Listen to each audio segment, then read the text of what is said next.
आज के इस विशाल महासभा के अध्यक्ष कॉमरेड अगौर देव बर्मन,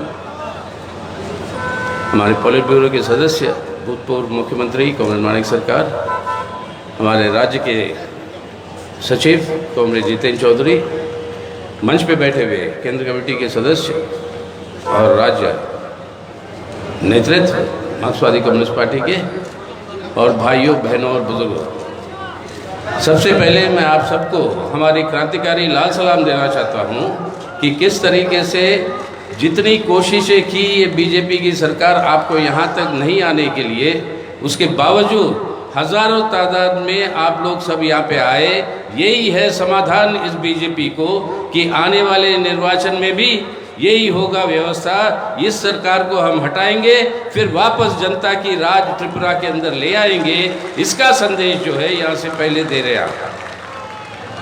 हमने देखा आज कई मील दूर बसें रोक दी गई, ट्रेन रोक दी गई, लोग पैदल आ रहे इस धूप के अंदर, अभी भी कई सारे नहीं पहुँच पाए।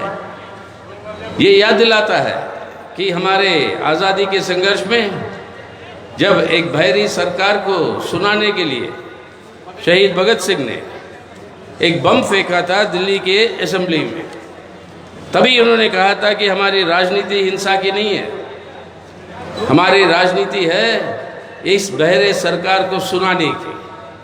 और आज आप सभी लोग यहाँ पर अगरतला के अंदर इस बहरे सरकार को सुनाने के लिए जनतांत्रिक तरीके से, शांतिपूर्वक तरीके से इस विशाल महासभा का धमाका जो है सरकार को सुना रहे हो कि जनता के हित में काम नहीं करोगे तो आपका राज यहाँ पे नहीं चल सकता। इसको हम लोग सब मिटाकर हटाएंगे और हमारे सब मांगों को आपको मानना पड़ेगा या गद्दी छोड़ के, सरकार छोड़ के आपको वापस घर जाना पड़ेगा। ये संदेश, ये धमाका आज यहाँ से सुनाई दे रहा है, क्योंकि आज पूरे देश भर में कुछ और जगहों पर चुनाव हो रहे हैं।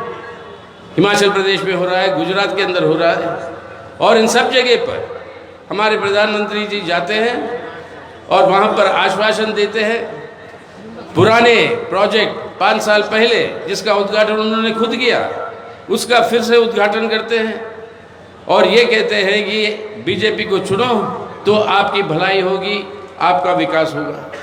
आपके पास भी आ रहे हैं, सुना है 1 हफ्ते के अंदर यहाँ पर भी वही तमाशा चलेगा। यहाँ पर भी नए नए चीज़ों की ऐलान करेंगे, घोषणा करेंगे, लेकिन असलियत क्या है? लोगों के अंदर इतना आक्रोश है उनके नीतियों के खिलाफ कि आज हिमाचल के अंदर चुनाव की घोषणा की, साथ ही साथ जो गुजरात में होना था वहाँ पे घोषणा नहीं किया। क्यों? पूरे देश भर में अमूल दूध का दाम बढ़ाता है 2 रुपये प्रति लीटर, लेकिन गुजरात को माफ़ कर देता है। गुजरात के अंदर वो कहते हैं कि 2 सिलेंडर देंगे सबको, 1650 करोड़ रुपए खर्च करते हुए ये लालच दे रहे हैं चुनाव से पहले कि वोट खरीदने के लिए। अगर चुनाव का घोषणा हो जाता है तो ये सब नहीं कह सकते हैं। तो ये सब घोषणा करने के लिए चुनाव आयोग को भी, उन पर भी ये अफसोस की बात है कि उन्होंने ये घोषणा नहीं की, साथ साथ जो होना चाहिए था। लेकिन इसी तरीके से लालच दिलाने की पूरी कोशिश होगी चुनाव से पहले, ताकि वोट बटोरे और लोगों के गुस्से को नरम करने की कोशिश करेंगे। ये सावधानी आपको भी दिखानी होगी। यहाँ पर भी आएंगे और वही काम करेंगे, वही काम करने की कोशिश करेंगे, और आप सबको समाधान देना होगा कि मोदी जी आपका पोल नहीं चलेगा, अब आपका पोल खुल जाएगा। और हम लोग सब निश्चित रूप से तय कर चुके हैं कि जनता के हित में जो काम करेगा उन्हीं को हम जो है सरकार की जिम्मेदारी देंगे और किसी को नहीं। और अभी आपने सुना ये डबल इंजन की सरकार के कामकाज हमारे कॉमरेड जितेंद्र चौधरी से कि किस तरीके की उनकी जो कामकाज जो चल रही है उसके खिलाफ लोगों के अंदर जो असंतोष और गुस्सा जो बढ़ रहा है। तो आज ये जवाब अगर आप देनी है तो एक तरफ से विपक्षी पार्टियों को कहते हैं प्रधानमंत्री जी, ये रेवाड़ी कल्चर जो है ये नहीं चलेगा, लेकिन गुजरात के अंदर वो कर सकते हैं कि सीएनजी और एलएनजी की प्राइस, नेचुरल गैस का प्राइस जो है वो कम कर सकते हैं, वो रिवाड़ी नहीं है। खरबपतियों को टैक्स का छूट दे सकते हैं, वो रिवाड़ी नहीं है। अपने मित्र बड़े बड़े पूंजीपतियों को उन्होंने जो कर्जा लिया बैंकों में से, बैंकों में जो कर्जा लेते हैं बैंक से, वो किसका पैसा है? आपका और हमारा पैसा जो बैंक अकाउंट में है, उस पैसे को उसके ऊपर वो कर्जा लिया और कितना कर्जा माफ कर दिया मोदी साहब ने? 11 लाख करोड़ रुपए पिछले 8 सालों में 11 लाख करोड़ रुपए की माफी कर दी। ये लूट नहीं तो क्या है? लेकिन ये रिवाड़ी नहीं है। ये सब लालच देकर चुनाव के सामने वोट खरीदने की जो पूरी की पूरी कोशिश है, इससे हमारी अर्थव्यवस्था को बर्बाद कर रहे हैं और लोगों की रोजमर्रा जिंदगी को बर्बाद कर रहे हैं। आज ये आंकड़ा निकला कि अक्टूबर के पहले 19 दिनों में तकरीबन 3% हमारे देश के अंदर बेरोजगारी बढ़ गई हमारे नौजवानों के भीतर। 3% का मतलब क्या होता है देश में? 3% का मतलब 4 करोड़ लोग। 4 करोड़ लोग हमारे देश के अंदर नौजवान वो और ज़्यादा बेरोजगार हुए हैं इस 19 दिनों में। महंगाई के ऊपर कोई अंकुश नहीं। दुनिया के अंदर आंकड़े और संस्था बताते हैं कि सबसे ज़्यादा अगर भूखमरी की बीमारी अगर कहीं पर बढ़ी है तो वो हिंदुस्तान में है। अपनी सरकार नहीं मानती ये सब आंकड़ों। वो कहते हैं ना खुद की आंकड़े देती है सरकार, ना दुनिया के आंकड़ों को मानती है। और ये कोविड महामारी के चलते हुए जितने तादाद में लोगों के अंदर गरीबी बढ़ी है, उससे 2/3 पूरे दुनिया के गरीबी जो बढ़ी है उसके 2/3 का हिस्सा, शर्म आती है, वो अपने भारत से है। यानी गरीबी हो, बेरोजगारी हो, भूखमरी हो, यहाँ पे सबके अंदर लोगों के ऊपर अत्याचार बढ़ते जा रहे हैं। लेकिन अमीर अमीर होता जा रहा है और गरीब गरीब होता जा रहा है। ये सरकार सिर्फ लुटेरों के लिए है। देश की संपत्ति को लूटकर अपने मित्र पूंजीपतियों को, उनको जो है मुनाफा बनाने का मौका दे रहे हैं और वहाँ से जो उनको जो पॉलिटिकल फंडिंग के रूप में जो पैसा मिलता है, उस पैसे का गलत इस्तेमाल करते हुए लालच देकर वोट खरीद कर वो जो है चुनाव जीतने की कोशिश करते हैं। लेकिन ये अब चल नहीं पा रहा, उनके खुद गुजरात के अंदर नहीं चल पा रहा। उसीलिए डर के मारे वहाँ पर चुनाव का घोषणा नहीं किया, वहाँ पे ये नए नए लालच वाले स्कीम जो है वो लागू कर रहे हैं। लेकिन आज के दिन ऐसी परिस्थिति में ये एक नया उसूल बना दिया भाजपा ने आज कि चुनाव अगर हार भी जाए तो वो जो है सरकार वो ही बनाएंगे। हारेंगे चुनाव लेकिन सरकार बनाएंगे, क्योंकि विपक्षी दलों के एमएलए को खरीद कर, अगर खरीदने के लिए तैयार नहीं होता विपक्षी दल का एमएलए, तो उसको ऊपर आपके सेंट्रल एजेंसीज को चला दीजिए, ईडी और सीबीआई को, और उससे डराकर उसको ज़रूरत पड़े तो गिरफ्तार करवा लो। अगर इससे भी नहीं झुका तो उसके जेल में बंद कर दो। तो इस तरीके से वो गोवा के अंदर, कर्नाटक के अंदर, मध्य प्रदेश के अंदर, अब महाराष्ट्र के अंदर, आपके पूर्वी उत्तर में कई सारे प्रांतों के अंदर हारे हैं चुनाव, लेकिन सरकार बना लेते हैं इस तरीके के काम करते हुए। आज त्रिपुरा को हम आप सबको आज सावधान रहना है। आज सावधान रहना है कि किसी भी तरीके से जो जनता की मत है, उस जनता की मत के ऊपर कोई रोक लगाने की कोशिश करे तो जैसे भगत सिंह ने कहा कि शांतिपूर्वक ढंग से धमाका सुनाएंगे, आप सबको धमाका सुनाते हुए अपनी आवाज़ को वोट के अंदर बदलना है। तभी जो है त्रिपुरा के अंदर जनतंत्र की बचाव होगी और लोगों की भविष्य जो है वो निश्चित रहेगा। तो आज इस हालत में हमें ये देखना पड़ेगा कि उनके पास एक ही हथियार बचा है। वो हथियार है एक भाई को दूसरे भाई से लड़ाने की।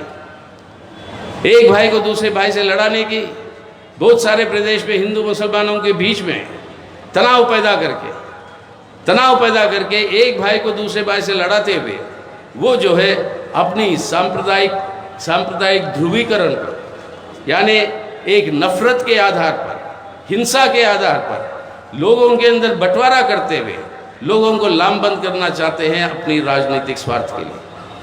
इससे बड़ा नुकसान देश की एकता और अखंडता के लिए और कोई नहीं कर सकता। और इसी के चलते हुए आज दुनिया के अंदर सब आंकड़ों में, सभी आंकड़ों में भारत का बहुत भारी गिरावट है।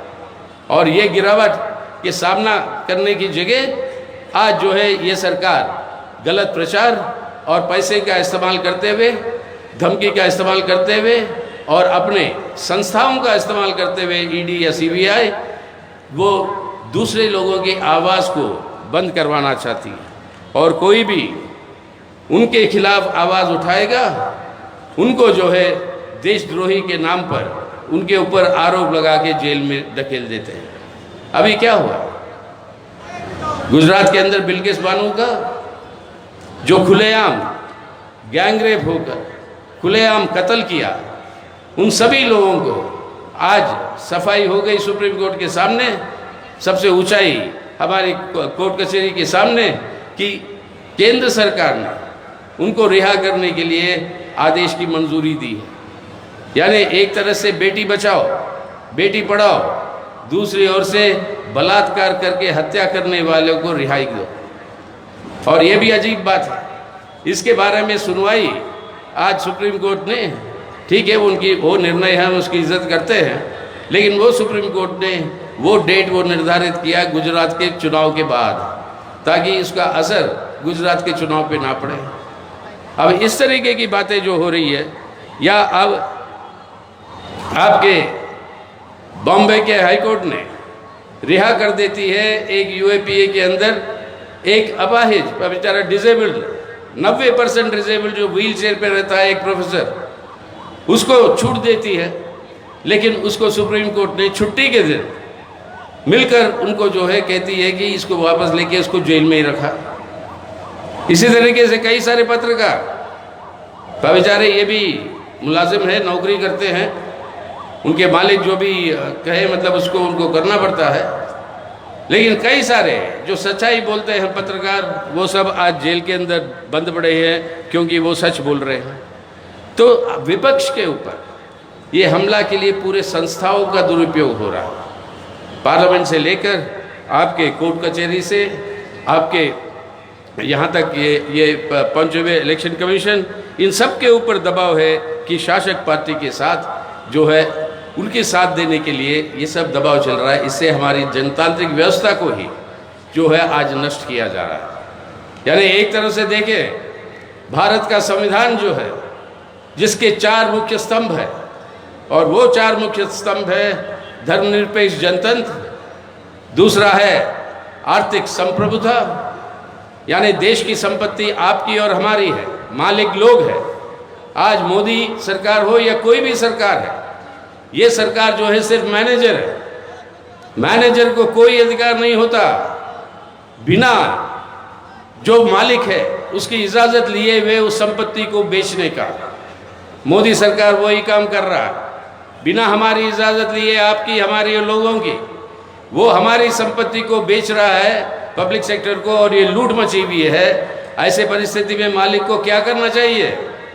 मालिक के पास सामने एक ही रास्ता है, और वो रास्ता है कि ये मैनेजर अगर गलत कर रहा है, लूट रहा है हमारी संपत्ति को, इस मैनेजर को हटाओ और नए मैनेजर को ले आओ। वही है तरीका हमारी संपत्ति को बचाने का। और उसी तरीके से आज इस बीजेपी को हटाने की ज़रूरत है देश में और आपके त्रिपुरा में। बिना उसके ना हमारे देश को बचा पाएंगे हम, ना हमारी जनतांत्रिक अधिकारों को, ना हमारी भविष्य। तो ऐसे परिस्थिति में मार्क्सवादी कम्युनिस्ट पार्टी की सीधा सीधा अपील है लोगों से कि आज के दिन एकमात्र अपील अगर कोई है कि कौन है ये ताकत जो इस सांप्रदायिक ध्रुवीकरण को, ये जो लूट मचा हुआ है इस देश का, इस संपत्ति का, इस लूट को रोकने वाला कौन है, उसका एक ही तरीका है और एक ही उसका जवाब है। याद करिए, बहुत कुछ रामायण के बारे में, रामायण को याद करते हैं हमारे भाजपा के लोग। रामायण में याद है ना, राम जी भी जो है वो एक अश्वमेध यज्ञ करते हैं। जो आज बीजेपी समझ रही है, उनका एक अश्वमेध यज्ञ चल रहा है भारत में। अश्वमेध यज्ञ का मतलब क्या होता है? अश्वमेध यज्ञ का मतलब ये होता है कि राजा एक सफ़ेद घोड़ा भगाता है और घोड़ा कहाँ तक भागता है वो सब कहता है ये पूरा मेरा राज है। अगर किसी को हिम्मत करनी है तो उस घोड़े को रोकना पड़ेगा, और घोड़ा रोकेगा तो राजा के सेना के साथ लड़ना पड़ेगा।